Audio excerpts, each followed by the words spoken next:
ევროპა არის ზუსტად ის დაფიქრება რა, მთელი განმანათლებლობა მოდის ევროპიდან, ანუ კითხვის დასმა, ხო? ანუ შენ რაღაცაზე დაეჭუდე, ეგ არის ევროპა რა, დაფიქრდე რა, ის სწორია თუ არა და შენ რუსულმა ეხა აი ამ პროპაგანდამ რა შეგიქმნა, იცი? აი გითხრა რომ შენ არასდროს არ უნდა დაფიქრდე და შენ ვიღაცა ბიძინა ყოველთვის გიშველის და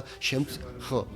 ხო აი ეჭვი ეპარებად ბოზებს აი ქურდული სამყარო ხო რა რასაც გეუბნება რომ ეჭვი შეტანა რაღაცაში არ შეიძლება ზუსტად ეგეც რუსულია გესმის ანუ გას გეუბნება მთელი რუსულის აი ეგრე შემოვიდა არ არის აუცილებელი მაინც ტანკით იყოს რა ტიპი შემოვიდა იდეურად და გეუბნება რომ არაფერზე არ დაფიქრდე ქუჩაში მაგას გეუბნებიან რომ არ დაეჭუდე სახელმწიფო მაგას გეუბნება არ დაეჭუდე და მთელი ეს რკალი ისე არის შექმნილი რომ ყველა გეუბნება რომ არ დაფიქრდე არ დაეჭუდე და შენც უკვე პროპაგანდას მიეცი იმის შესაძლებლობა რომ მოგატყუონ რა ანუ ეგ არის თავარი პრობლემა და ევროპა პირიქით გეუბნება რომ შენ უნდა იყო ადამიანი რომელიც დაფიქრდება თუ რაღაც არ მოგწონს გააპროტესტებს გამოვა გესმის ანუ